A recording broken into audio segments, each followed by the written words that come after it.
এখন আপনাদের আমরা এখানে যারা উপস্থিত হয়েছেন অভিভাবক বৃন্দ, আমি সকলকে আমার অন্তরস্থল থেকে সকলকে সালাম জানাচ্ছি। আসসালামু আলাইকুম। সকলে আমার সালাম গ্রহণ করেন।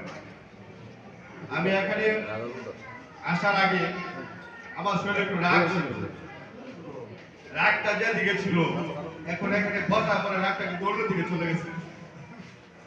এটা কারণটা কি বলতে পারবেন?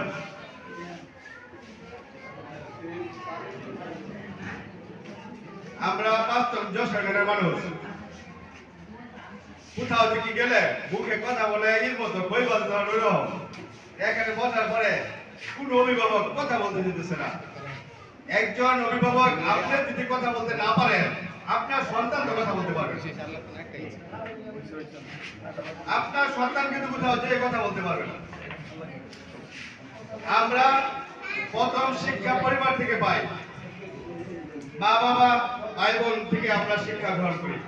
আপনার এতগুলো অভিভাবক আপনার সন্তান কেন স্কুলে ফেল করছে, কেন লেখাপড়া করতে পারছে না, এটা কারণ যদি আপনি উল্লেখিত ব্যাখ্যা না দিতে পারেন, আপনার মতামত যদি উপস্থাপন করতে না পারেন, আপনার সন্তান হয়তো কিন্তু এই টেবিলে বসেই থাকে।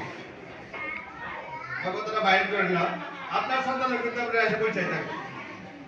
সুতরাং আগে নিজেকে সুচার হন, নিজে সচেতন হন, আপনার সন্তানকে সচেতন করেন, রেজাল্ট এমনিতেই ভালো হবে। আমি অভিভাবক বৃন্দের প্রতি একটি দৃষ্টি আকর্ষণ করে বলতে চাই, আমরা এই বাস্তব যশোরিয়ান অনেকভাবে অবহেলিত, বঞ্চিত। আল্লাহর অশেষ রহমতে বাংলাদেশ জাতীয় দল বিএনপি সরকার গঠন করেছেন, সরকার এবং দল পরিচালনা করছেন। আমাদের মাননীয় প্রধানমন্ত্রী, আমাদের বিএনপির চেয়ারপারসন জননেতা জনাব তারেক রহমান